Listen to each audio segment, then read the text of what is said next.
कैसे हो दोस्तों? आशा करता हूँ आप लोग बहुत ही बढ़िया होंगे। तो दोस्तों, जैसे कि मैं आप सभी के लिए हर हर दिन करंट अफेयर्स लेके आता हूँ, वैसे ही दोस्तों आज हमारा वीकली करंट अफेयर्स होने वाला है। इसमें हमने सब पूरे वीक का करंट अफेयर्स कवर किया है। तो दोस्तों, जो चैनल पे न्यू है वो सब्सक्राइब कर दे, शेयर कर दे और लाइक कर दे जल्द से जल्द। तो दोस्तों, बिना टाइम वेस्ट किए हुए हम आगे बढ़ेंगे। दोस्तों, 2021 का जो ग्लोबल हंगर इंडेक्स में इंडिया का जो रैंक आया था दोस्तों, वो 101 रैंक आया था 116 कंट्री में। तो दोस्तों, ये बहुत इंपॉर्टेंट हो जाता है, इसको आप याद रखिएगा। इसमें एग्जाम से पूछा जाएगा कि ग्लोबल हंगर इंडेक्स में इंडिया का क्या रैंक था। तो 101 रैंक था दोस्तों, और 116 कंट्री में। ठीक है दोस्तों। दोस्तों, हाल फिलहाल ministry of road transport and highway ने एक स्कीम लॉन्च किया था जिसका नाम है गुड समृतन। तो दोस्तों, ये स्कीम जो है वो एम करता है मोटिवेट करने के लिए जनरल पब्लिक को, ताकि रोड एक्सीडेंट में जो विक्टिम को जो मतलब एक्सीडेंट हो जाती है और उनको मतलब चोटें लग जाती है, उन्हें मदद करने के लिए। और दोस्तों, ये कैश नहीं होगा, कैश होगा। ठीक है, CASH। तो कैश अवार्ड उनको देने के लिए 5,000 रुपया भी, मतलब जो एक्सीडेंट हुआ, फॉर एग्जांपल कहीं एक्सीडेंट हुआ, आप उनका मदद किए तो सरकार आपको एक 5,000 रुपया कैश आपको मतलब एक रिवॉर्ड के थ्रू दिया जाएगा। For incident will be provided to the person who will help the victim. अगर जो विक्टिम को मदद किया है उसको 5,000 रुपया एक तरफ से इनाम दिया जाएगा। तो ये बहुत ही अच्छा स्कीम है दोस्तों। तो मिनिस्ट्री ऑफ रोड ट्रांसपोर्ट और हाईवे के द्वारा स्कीम चलाया गया है। तो क्वेश्चन इसमें एग्जाम में ऐसे बन सकता है कि ministry of road transport and highway के द्वारा जो स्कीम चलाया गया वो स्कीम का नाम क्या है? तो गुड समृतान। और ये कौन सा स्कीम है? तो ये आपको याद रखना होगा। The scheme aims to motivate the general public to help the victim of road accident in emergency situation. और एक और एग्जाम में क्वेश्चन आ सकता है कि इसमें कितना कैश दिया जाएगा एज अ मतलब रिवॉर्ड के थ्रू। तो दोस्तों, इसमें 5,000 रुपया दिया जाएगा जो कोई विक्टिम का मदद करेगा। दोस्तों, हाल फिलहाल रितेश चौहान जो है उनको अपॉइंट किया गया है किस चीज़ का? तो चीफ एग्जीक्यूटिव ऑफिसर, CEO बनाया गया है उनको। किस चीज़ में? प्रधानमंत्री फसल बीमा योजना में। प्रधानमंत्री फसल बीमा योजना में जो फसल होती है, उनका जो इंश्योरेंस होता है, तो उनको रितेश चौहान को CEO बनाया गया है। तो ये किनको सक्सेट करेंगे? आशीष कुमार भूटानी को सक्सीड करेंगे, जिनको अपॉइंट किया गया था 2018 में। ठीक है दोस्तों, सॉरी दोस्तों, अगला है हमारा विराट कोहली दोस्तों, उनको अपॉइंट किया गया है as a brand ambassador. Has been roped, appoint मैंने रॉप्ड बराबर होता है। तो उनको ब्रांड एम्बेसडर का अपॉइंट किया गया है किस चीज़ में दोस्तों? फायर बोल्ट में। फायर बोल्ट दोस्तों एक वॉच है, रिस्ट वॉच। तो आपको ये याद रखना है कि विराट कोहली, इसलिए ये इंपॉर्टेंट हो जाता है क्योंकि Virat Kohli Indian cricket team का कैप्टन है। और ये काफ़ी मायने रखता है अगर इनको कहीं अपॉइंटमेंट किया गया है एज ए ब्रांड एम्बेसडर। तो इनको फायर बोल्ट में मतलब एक तरह से वॉच का जो कंपनी है उन्होंने ब्रांड एम्बेसडर जो फायर बोल्ट का बनाया है। और पहला फर्स्ट एम्बेसडर कौन था? वो था, एक्टिव नहीं होगा दोस्तों, ये एक्टर होगा। तो उस एक्टर जो था विकी कौशल को बनाया गया है। तो दोस्तों, विकी कौशल के बाद मतलब अभी विराट कोहली को बनाया जाएगा। ठीक है दोस्तों, तो इसमें आपको ये याद रखना है कि विराट कोहली किस चीज़ का एम्बेसडर है? तो ये फायर बोल्ट का एम्बेसडर है।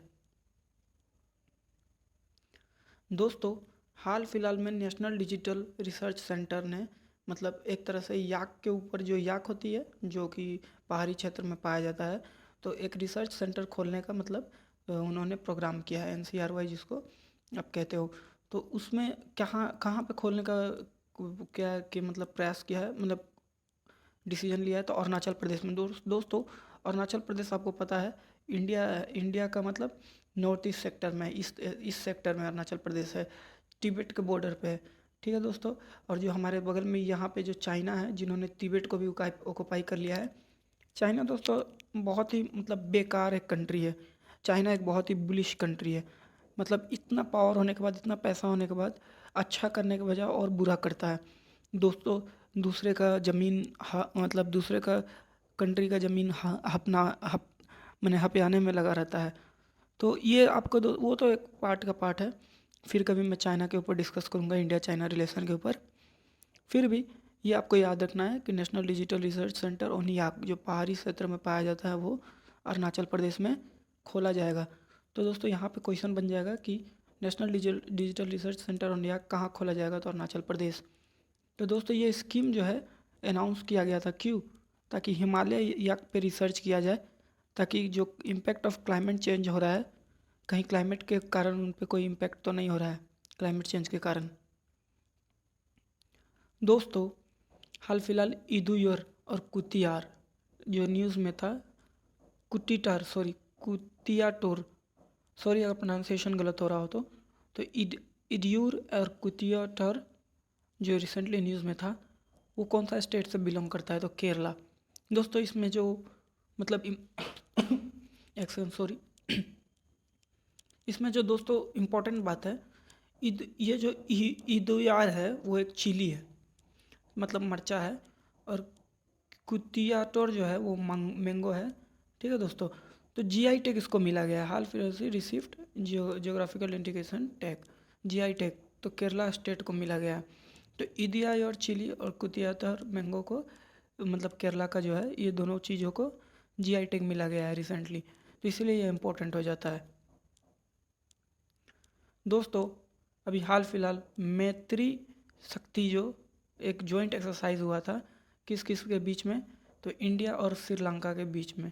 ये कौन सा एक्सरसाइज था, तो आर्मी एक्सरसाइज था। तो दोस्तों इसमें इम्पोर्टेंट वाली बात ये हो जाती है कि अगर आपको एग्ज़ाम में हो आए क्वेश्चन एक, जैसे कि दो क्वेश्चन बन सकता है यहाँ से इस लाइन से। जैसे पहले पूछा जाएगा कि ये जो हाल फिलहाल मैत्री एक्सरसाइज हुआ था वो किसके किसके बीच में हुआ था, तो इंडिया और श्रीलंका। या क्वेश्चन ऐसा बन सकता है कि अगर आर्मी एक्सरसाइज बिटवीन इंडिया और श्रीलंका हुआ था तो वो कौन सा मतलब इसमें आता है, तो मैत्री शक्ति में आता है। तो दोस्तों ये 12 डे मिलिट्री एक्सरसाइज था और हेल्ड हुआ था एक कॉम्बैट ट्रेनिंग स्कूल में। ठीक है दोस्तों, श्रीलंका में अम्परा एक जगह है, अम्परा में हुआ था। तो दोस्तों ये 8 एडिशन है। ठीक है दोस्तों हाल फिलहाल आपको पता होगा कंगना रनौत, इतना न्यूज़ में इनको वाइस सिक्योरिटी मिला है, जेट सिक्योरिटी सॉरी। तो कंगना रनौत एक बॉलीवुड एक्ट्रेस है, उनको हाल फिलहाल ब्रांड एम्बेसडर बनाया गया है कि उत्तर प्रदेश के द्वारा किस लिए, वन प्रोडक्ट वन स्कीम के द्वारा। ठीक है दोस्तों, तो ये बहुत इंपॉर्टेंट हो जाता है, one product one scheme, one district one product.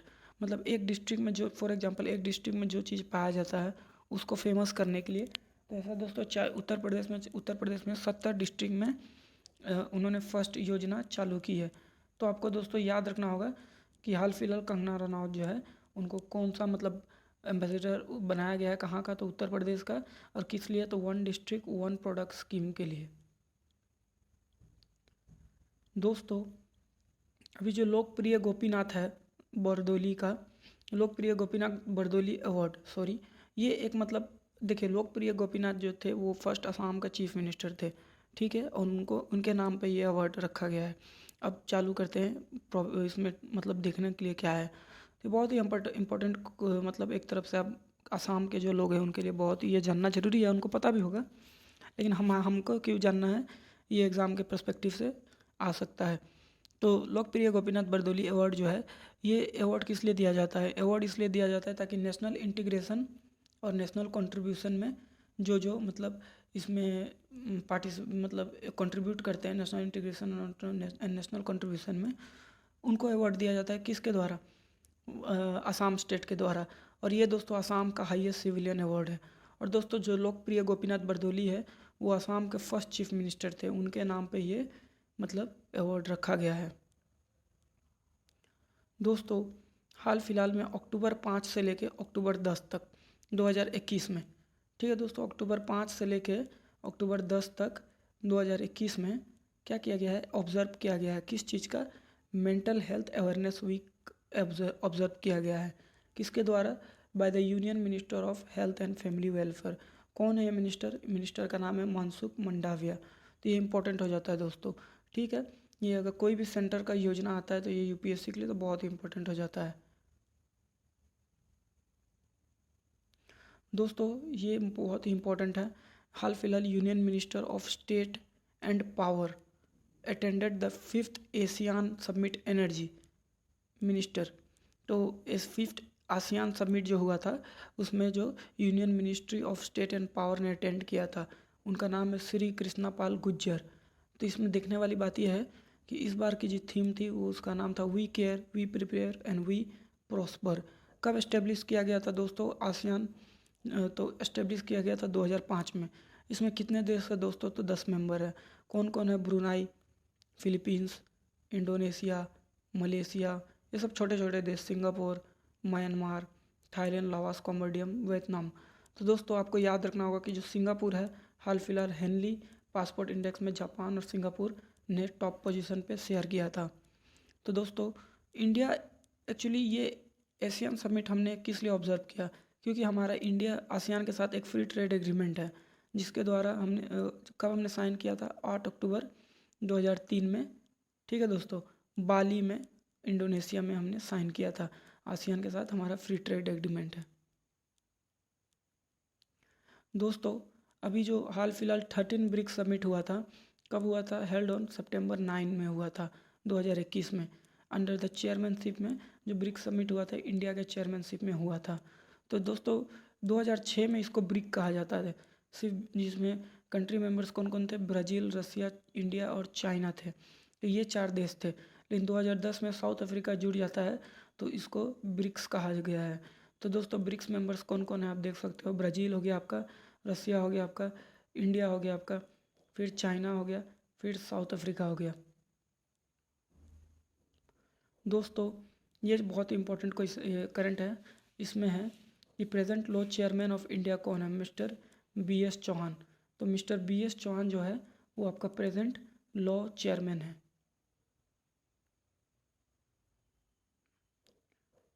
दोस्तों एक और बात, नीति आयोग हाल फिलहाल में जो एग्जिस्टेंस में आया था वो कब आया था? 1 जनवरी 2015 में आया था। तो नीति आयोग बहुत ही इंपॉर्टेंट हो जाता है हमारे लिए, क्योंकि नीति आयोग जो आया था उसका चेयरमैन कौन है? PM है हमारा, प्राइम मिनिस्टर। और नीति आयोग एक थिंक टैंक की तरह काम करता है स्टेट और सेंटर के बीच में। तो इसका एग्जिस्टेंस कब हुआ था? 1 जनवरी 2015। और उससे पहले 2014 के पहले कौन सरकार थे? तो कांग्रेस सरकार थे। 2014 में बीजेपी सरकार आया है। ठीक है दोस्तों ये बहुत इंपॉर्टेंट हो जाता है स्टेटिक पॉइंट ऑफ व्यू से। स्टेट जो है हाईएस्ट पॉपुलेशन डेंसिटी, कौन सा हाईएस्ट पॉपुलेशन डेंसिटी है स्टेट का? तो वेस्ट बंगाल है हाईएस्ट पॉपुलेशन डेंसिटी। तो इसमें कितने पर किलोमीटर? 903 लोग रहते हैं। तो ये आपको बहुत ही इंपॉर्टेंट है, ये आपको जानना है कि पर किलोमीटर 903 लोग रहते हैं। और state with highest population density कौन है? वेस्ट बंगाल है। पर 1 किलोमीटर पे 309 लोग रहते हैं। ठीक है दोस्तों हाल फिलहाल में सॉरी, ये भी एक बहुत इंपॉर्टेंट स्टेटिक का करंट है। जैसे स्टेट विथ हाईएस्ट तो हो गया वेस्ट बंगाल। अब स्टेट विथ लोएस्ट पॉपुलेशन कौन है? तो दोस्तों स्टेट विथ लोएस्ट पॉपुलेशन हो गया आपका अरुणाचल प्रदेश। कितने रहते हैं? तो 13 लोग रहते हैं पर किलोमीटर में, पर किलोमीटर एरिया में। अब यूटी की बात कर ले, यूनियन टेरिटरी में, तो हाईएस्ट पॉपुलेशन डेंसिटी वाला स्टेट हो गया दिल्ली। इसका पर किलोमीटर में लोग 9304 लोग रहते हैं। तो आप देख रहे हो कितना लोग रहते हैं। तो ये दिल्ली है एक्चुअली बहुत छोटा, और इसका लमसम आबादी है 2 करोड़। और इसका NCR जो है वेस्ट NCR शेयर करता है गुरुग्राम, जो कि हरियाणा में पड़ता है। और ईस्ट NCR जो होता है नोएडा, जो कि उत्तर प्रदेश में पड़ता है। और दिल्ली के जो मुख्यमंत्री है अरविंद केजरीवाल है। दोस्तों वैसे ही यूटी का जो लोएस्ट पॉपुलेशन डेंसिटी है वो है अंडमान और निकोबार आइलैंड। तो यहाँ पे कितने लोग पर स्क्वायर किलोमीटर में रहते हैं? तो 43 लोग। तो ये आपको याद रखना है। दोस्तों अभी तो ये बंद है, फिर भी बंद है तो ये एक डिप्लोमेटिक चैनल की वजह से बंद है, लेकिन ये चलता था सॉरी। और फ्यूचर में अगर डिप्लोमेटिक रिलेशन ठीक हुआ इंडिया पाकिस्तान के बीच में तो चलेगा। तो दोस्तों एक ट्रेन जो है वो रन करती है इंडिया और पाकिस्तान के बीच में। इंडिया से न्यू दिल्ली से स्टार्ट होती है और जाके ख़त्म होती है लाहौर में। लाहौर हो गया आपका पाकिस्तान में। तो ये कौन सा ट्रेन है? तो ये ट्रेन का नाम हुआ समझौता एक्सप्रेस। दोस्तों ये जो कॉन्सेप्ट ऑफ HDI है, हम लोग जो HDI पढ़ते हैं ह्यूमन डेवलपमेंट इंडेक्स, किसने दिया था? तो ये एक पाकिस्तानी इकोनॉमिस्ट थे जिनका नाम है महबूब उल हक। तो महबूब उल हक के द्वारा पाकिस्तान के जो कम से कम पाकिस्तान को कोई चीज़ का ढंग का नहीं आता है, लेकिन चलो कम से कम ये तो दिया।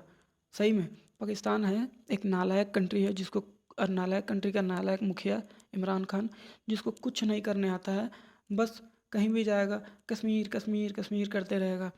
लेकिन कम से कम चलो एक सिटीजन तो कुछ अच्छा किया। महबूब उल हक के द्वारा एचडीआई का एक तरह से निर्माण किया गया था, और पूरे वर्ल्ड में आज देख रहे हो आप एचडीआई कैलकुलेट होता है। ठीक है दोस्तों, आप मुझे कमेंट में बताओ कि एचडीआई में इंडिया का क्या रैंक है, 121, 131 या 141, ये तीनों में से एक है। तो दोस्तों पूरे देश में एचडीआई कैलकुलेट तो किया जाता है, लेकिन भूटान एक ऐसा कंट्री है जहाँ पे भूटान में ह्यूमन डेवलपमेंट इंडेक्स नहीं कैलकुलेट किया जाता है। भूटान में ह्यूमन हैप्पीनेस और index HHI human happiness index calculate किया जाता है। तो इस हिसाब से वहाँ पे कितने लोग खुश हैं। दोस्तों हाल फिलहाल में प्रधानमंत्री जनधन योजना लॉन्च किया गया था। कि कब लॉन्च किया गया था? 28 अगस्त 2014 में। ये बहुत इंपॉर्टेंट हो जाता है, सेंट्रल स्कीम है यूपीएससी इम्पॉर्टेंट।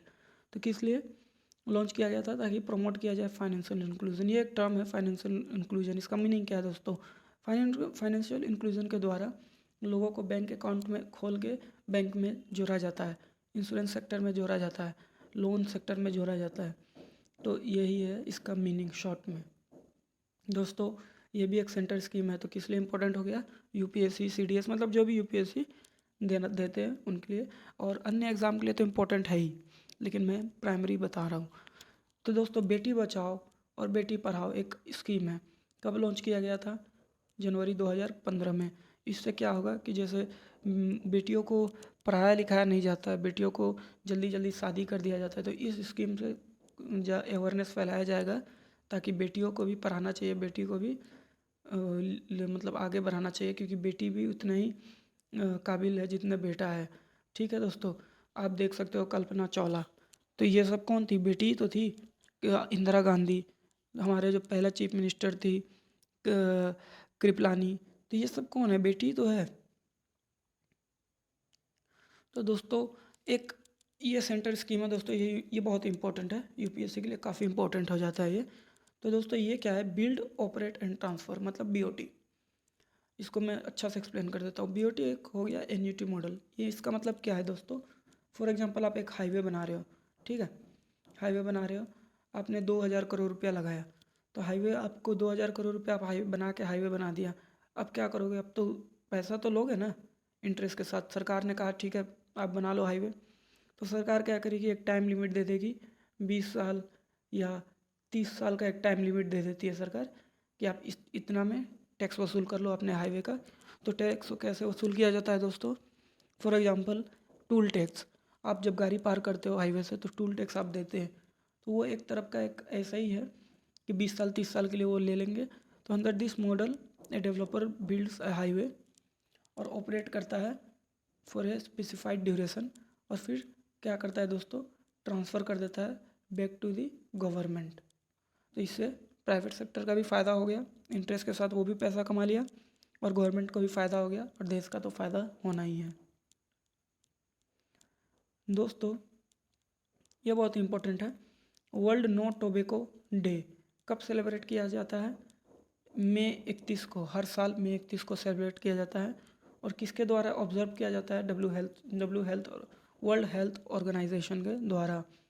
तो वर्ल्ड नो टोबैको डे, तो ये बहुत इंपॉर्टेंट है दोस्तों। जो जो गुटखा खा के थूकते हैं उनके लिए काफ़ी इंपॉर्टेंट है, तो गुटखा मत खाइए, ठीक है, और थूकिए मत, क्योंकि सरकार हर साल 1200 करोड़ ट्रेन के गुटखा साफ़ करने में ही खर्चा करते हैं। तो उतना पैसा अगर डेवलपमेंट में लगा दिया जाए तो काफ़ी डेवलप हो सकता है कंट्री। अगर आप गुटखा खाते भी हो यार, तो एक अच्छा जगह थूकिए, डस्टबिन में थूकिए, बेसिन में थूकिए, इधर उधर मत थूकिए। तो इसका theme for the this year था 2021 का, कमिट टू क्विट। एक बार जो कमिटमेंट ले लिया फिर तो मैं अपने आप की भी नहीं सुनता, वही स्टाइल में। तो चाइना दोस्तों, चाइना जो बहुत ही बड़ा मतलब एक गांडू कंट्री है, आप देख सकते हो। तो चाइना, ये चाइना एक नागिन से कम नहीं है, कब डस ले कोई खैर नहीं। तो रिसेंटली ये एक 3 चाइल्ड पॉलिसी के ऊपर आया था 2016 में, क्योंकि इनके लोग बूढ़े हो रहे थे, तो 2 चाय, पहले तो 1 चाइल्ड किया, फिर 2 चाइल्ड, अब 3 चाइल्ड आ गया, क्योंकि देख रहे हैं कि यार मैं हम लोग बुढ़े हो रहे हैं तो इंडिया से कैसे लड़ेंगे, इंडिया से तो लड़ने के लिए यंग पॉपुलेशन चाहिए। तो चाइना बुढ़ा जो है, जिनपिंग बुढ़ा, वो 3 चाइल्ड पॉलिसी के लेके आया 2016 में, ठीक है। और इस ताकि, और किस लिए, change the country birth rate, क्योंकि बर्थ रेट उनका कम हो रहा था। हैव रजिस्टर्ड स्टीप डिक्लाइन, जैसे कि मैंने कहा, as per the latest census release, ठीक है दोस्तों। दोस्तों हाल फिलहाल में इंडिया, भारत, अपना प्यारा भारत, और अल्जीरिया, ये जो साउथ, ये जो अफ्रीकन कंट्री है, ये हो गया अफ्रीका, ये हो गया इंडिया एशिया में। तो इन दोनों के बीच में अल्जीरिया, और यहाँ पे है आपको अल्जीरिया, मेडिटेरियन सी के आसपास। तो ये इंडिया और अल्जीरिया दोनों ने एक नेवल एक्सरसाइज कंडक्ट किया था रिसेंटली दिस साल। कहाँ पे, तो मेडिटेरियन सी में। तो मेडिटेरियन सी का बॉर्डर पड़ता है अल्जीरिया का, इसीलिए उन्होंने वहाँ पे किया था, और कोई नहीं रोक सकता। दोस्तों एक बहुत ही इम्पोर्टेंट ये न्यूज़ है, हाल फिलहाल डिजिटल करेंसी आपको पता होगा, जैसे क्रिप्टो करेंसी हो गया, इंडिया में क्रिप्टो करेंसी का जो ब्रांड एम्बेसडर है वो आपके रणवीर सिंह है, जो सिम्बा मूवी में आया था, सिम्बा आया। तो दोस्तों तो डिजिटल करेंसी का जो ई नेरा एक डिजिटल करेंसी है, ये जो न्यूज़ में था, ठीक है। तो ये किस देश से एसोसिएटेड है, तो ये नाइजीरिया। तो दोस्तों ये नाइजीरिया से एसोसिएटेड है, तो आपको याद रखना है डिजिटल करेंसी। तो अगर आप नाइजीरिया में रहते हो तो आप वहाँ पे डिजिटल करेंसी यूज़ कर सकते हो। दोस्तों हाल फिलहाल इंडियन रेलवे जो है वो उन्होंने लॉन्च किया था रिसेंटली, इनिशियल नेम्ड मेरी सहेली एक योजना लॉन्च किया गया था। तो योजना है सेंट्रल गवर्नमेंट का है, तो यूपीएससी हो सकता है, सीडीएस या आईएएस का। तो मेरी सहेली उन्होंने लॉन्च किया था। तो दोस्तों मेरी सहेली फोकस किस चीज़ पे करता है, इस चीज़ पे करता है दोस्तों, security of woman bye travelling in trains, मतलब ट्रेन में जो महिला चलते हैं उनका मतलब एक सिक्योरिटी के लिए मेरी सहेली योजना भारत सरकार ने चालू किया है इंडियन रेलवे में। दोस्तों हाल फिलहाल मध्य प्रदेश के जो सरकार है उन्होंने डिसाइड किया है कि world largest floating solar project 2023 तक मतलब ठीक कर ले, चालू कर ले। तो ये बहुत ही अच्छा इनिशिएटिव है दोस्तों। क्यों पूछिए हमसे, क्योंकि अभी आप देख रहे हो देश कोयला का कमी हो रहा है, पावर शॉर्ट होने वाला है, ऐसे ऐसे काफ़ी न्यूज़ आ रहे हैं। तो इस हिसाब से ये जो सोलर पावर प्रोजेक्ट है ये दोस्तों एक नॉन कन्वेंशनल एनर्जी है। नॉन कन्वेंशनल एनर्जी मतलब रिन्यूएबल, जैसे solar energy, wind energy, hydro power energy, जो टरबाइन, वाटर डैम वगैरह से जो इलेक्ट्रिसिटी प्रोड्यूस होता है। तो ये बहुत ही अच्छा स्कीम है दोस्तों, ये आपको याद रखना है, ये काफ़ी एग्ज़ाम में पक्का पूछा जाएगा दोस्तों। दोस्तों जस्टिस हिमा कोहली, आज तक ऐसा कोई भी महिला जस्टिस नहीं थी जो चीफ जस्टिस बनी है। तो ये पहला ही मतलब वीमेन है, पहला वीमेन है जो चीफ जस्टिस बन गई है। कहाँ की, तेलंगाना हाई कोर्ट की। तो पूरा तेलंगाना हाई कोर्ट की ये चीफ जस्टिस बन गई है। अब इनके अंदर सारे जो जज आते हैं, जस्टिस वस्टिस जितना भी हो, या छोटे मोटे जज, वो सब इनके अंदर काम करेंगे। तो ये बहुत ही अच्छा बात है। देखिए महिला कहाँ आगे नहीं, महिला यहाँ पे भी आगे है, हिमा कोहली चीफ जस्टिस। तो महिला को यार क्या करना है ना, महिला को भी आप कंधा से कंधा मिला के अपॉर्चुनिटी दीजिए, जल्दी शादी मत करा दीजिए 17-18 साल में। अरे यार कोई बोझ थोड़ी है महिला, आपके घर में बहन आपकी बोझ है क्या, बोझ नहीं है। आप उनको पढ़ाइए लिखाइए, अच्छा बनाइए। आप एक महिला को पढ़ाते हो ना तो वो पूरा एक फैमिली को संभाल लेती है। एक लड़का को आप पढ़ाते हो तो वो अकेला को संभालता है, लेकिन एक महिला को आप पढ़ाते हो तो वो पूरा फैमिली को संभाल लेती है, अपना बच्चा, पति, हस्बैंड जो भी है, अपना खुद के घर का भी। तो ये बहुत इंपॉर्टेंट है, महिला को पढ़ाइए। दोस्तों हाल फिलहाल इंडियन मेट्रोलॉजिकल डिपार्टमेंट जो है, आईएमडी जिसको कहते हैं, वो मतलब क्या किया है कि लद्दाख में इंडिया का हाईएस्ट मेट्रोलॉजिकल सेंटर बना दिया है। देखिए आईएमडी क्या होता है, इंडियन मेट्रोलॉजिकल डिपार्टमेंट, ये तो हो गया फुल फॉर्म। लेकिन इसका काम क्या है, इसका काम यह है कि वेदर फोरकास्ट करना। तो लद्दाख आपको पता है, अगर ये इंडिया हुआ तो यहाँ पे आपको सबसे टॉप में, जहाँ पे जम्मू कश्मीर को अभी 2 यूनियन टेरिटरी में डिवाइड किया है, एक JNK और एक लद्दाख। तो लद्दाख का ही मतलब इनको लद्दाख में इंडिया का हाईएस्ट मेट्रोलॉजिकल डिपार्टमेंट सेंटर बनाया गया ताकि वेदर फोरकास्ट किया जाए बढ़िया से। दोस्तों इंडिया का जो फर्स्ट नेशनल स्पोर्ट्स है, आपको पता है दोस्तों, ये भारत हो गया अगर, तो भारत का ये सेक्टर जो हो गया, ये सेक्टर, इसको हम लोग कहते हैं नॉर्थ ईस्ट। तो नॉर्थ ईस्ट में दोस्तों यहाँ पे कहीं मणिपुर है, यहाँ पे, तो नॉर्थ ईस्ट में मणिपुर में क्या किया है, इंडिया का फर्स्ट नेशनल स्पोर्ट्स यूनिवर्सिटी बनाया है। तो ये बहुत ही इंपॉर्टेंट हो जाएगा दोस्तों। जो मणिपुर के लोग हैं आपका स्टेट पीसीएस में आना ही आना है, तो याद कर लीजिए। और जो सेंटर का एग्ज़ाम दे रहे हैं उसमें भी एक एग्जाम्पल के तौर पे कौन सा स्टेट क्या कर रहा है वो आ जाता है। तो बहुत ही अच्छा बात है, इससे हमारा जो एक्ट ईस्ट पॉलिसी है उस पर भी काफ़ी प्रभाव पड़ रहा है। नॉर्थ ईस्ट काफ़ी डेवलप हो रहा है इसके क्षेत्र में। तो देखिए दोस्तों, जैसा कि इंडिया में first national sports university Manipur में बना, वैसे इंडिया का जो फर्स्ट एयर टैक्सी है, मतलब हवा में अब टैक्सी उड़ेगी, तो कहाँ पे लॉन्च किया गया है दोस्तों, चंडीगढ़ में। तो चंडीगढ़ में दोस्तों एक और चीज़ लॉन्च हुआ है, जो वर्ल्ड एंटी पोल्यूशन टावर है, जो सबसे बड़ा टावर है इंडिया का, एक तरफ से चंडीगढ़ में वो बना है। जैसे दिल्ली में आप देखोगे तो बहुत छोटा टावर है, लेकिन चंडीगढ़ में बहुत बड़ा बना है। ठीक है, वो बुर्ज खलीफा जैसा तो नहीं बना है, लेकिन हाँ इंडिया का बड़ा सबसे बड़ा एंटी पोल्यूशन टावर है, ताकि पोल्यूशन को कट कर सके, शुद्ध एयर, खराब एयर इनटेक करके शुद्ध एयर आउटपुट दे सके। दोस्तों हाल फिलहाल पराक्रम दिवस हुआ है। पराक्रम दिवस किस लिए मनाया जाता है, ताकि सुभाष चंद्र बोस का जन्मदिन, इस दिन को हम लोग ऑब्जर्व कर सके। ठीक है दोस्तों, तो सुभाष चंद्र बोस जो थे वो इंडियन मतलब ये आर्मी फॉर्म किए थे, जब इंडिपेंडेंस के टाइम में आर्मी फॉर्म किए थे ताकि ब्रिटिश के अगेंस्ट लड़ाई कर सकें।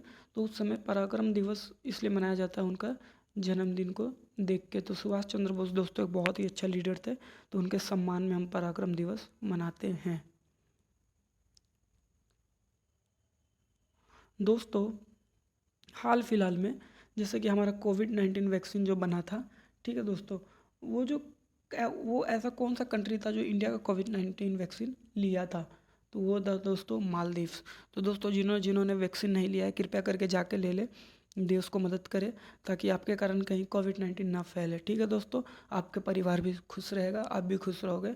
नहीं तो आपने देखा है कि कितना महामारी चल रही थी ऑक्सीजन को लेके, दवाइयों को लेके, तो सरकार तो वैक्सीन आपके लिए फ्री में ला ही दी, आपको बस क्या करना है, जाके ले लेना है फ्री में। और फ्री के लिए तो पता है दोस्तों हम लोग कितने आगे रहते हैं, तो फ्री का है भाई, जाके ले लो। तो दोस्तों भवाना कांत जो है दोस्तों, ये फर्स्ट वुमेन फाइटर पायलट बन चुकी है। ठीक है दोस्तों, फाइटर पायलट जो वार में फाइटर पायलट का काफ़ी यूज़ होता है वार में, पर तो फर्स्ट वुमेन फाइटर पायलट बन गई है। देखिए दोस्तों यहाँ पे भी बेटियाँ कितनी आगे बढ़ गई है। तो दोस्तों बेटियों को आप, जितना भी बेटी है उनको आप आगे बढ़ाइए, आप अपने घर में बहन हो पढ़ाइए, उनको अच्छे से पढ़ाइए, उनको आगे लेके आइए, देश का काफ़ी भला होगा इससे। बेटी भी बहुत कुछ कर सकती है। तो देखिए ये भी एक किसी न किसी की बेटी होगी। कितना मीरा चानू आज कितना बड़ा, मतलब वो सिल्वर मेडल जीती है कॉमनवेल्थ में, जो टोक्यो में हाल फिलहाल हुआ था। तो और वो एक तरह से डिप्टी एसपी भी बन चुकी है मणिपुर की। तो बताइए दोस्तों, बेटिया को भी आप चांस दीजिएगा तो बेटी भी आगे बढ़ेगी। तो फ्लाई पास्ट एक इवेंट हुआ था, कब हुआ था, रिपब्लिक डे में 26 जनवरी, जो हाल फिलहाल 2021 में हुआ था। तो फ्लाई पास्ट इवेंट में उन्होंने पार्टिसिपेट किया था। तो ये भावना कांत पहला फाइटर पायलट इंडिया की बन चुकी है। दोस्तों आज का जो अंतिम जो हमारा करंट अफेयर्स होगा वो ये होगा कि फूमिया खिसीदा जो है वो जापान का एक तरह से नया प्राइम मिनिस्टर बन के आने वाले हैं। तो दोस्तों ये ऐसा प्राइम मिनिस्टर माना जाता है कि काफ़ी लिबरल है। ठीक है दोस्तों, लिबरल है, सेक्युलर है, घंटा है, क्योंकि ये चाइना से और इंडिया से अच्छा रिलेशन रखना चाहते हैं। अरे भाई, अगर आप इंडिया के साथ हो तो आपको डर किस बात का, चाइना का विरोध करो। चाइना कम तंग करता है सबको, जापान को भी तंग करता है। कोई एक आइलैंड को लेके जापान में फुकीशिमा आइलैंड, ना क्या कौन सा आइलैंड है, इंडिया का तो देखो LAC अरुणाचल। चाइना से डरो मत, चाइना के अगेंस्ट खड़ा हो। सारे हम सब हैं, जहाँ इंडिया आपके साथ है आपको डरने की बात नहीं है। इंडिया अब 1962 वाला इंडिया नहीं रह गया, इंडिया आज बहुत आगे बढ़ चुका है। तो तो फूमिया खिसीदा, मुझे बस यही अच्छा ख़राब लगा कि ये इन्होंने इनका जो आइडियोलॉजी है वो कह रहा है कि चाइना को भी मतलब उतना चाइना से उतना मतलब भिड़ेंगे नहीं, लिबरल होकर चलेंगे। अरे टेंशन नहीं लीजिए, इंडिया आपके साथ है, एकदम भिड़िए अगर आपका सॉवरेनिटी पे हार्म होता है तो फूमिया किसीदा पूरा तैयार है प्राइम मिनिस्टर बनने के लिए। ठीक है दोस्तों, तो दोस्तों आज के लिए इतना ही।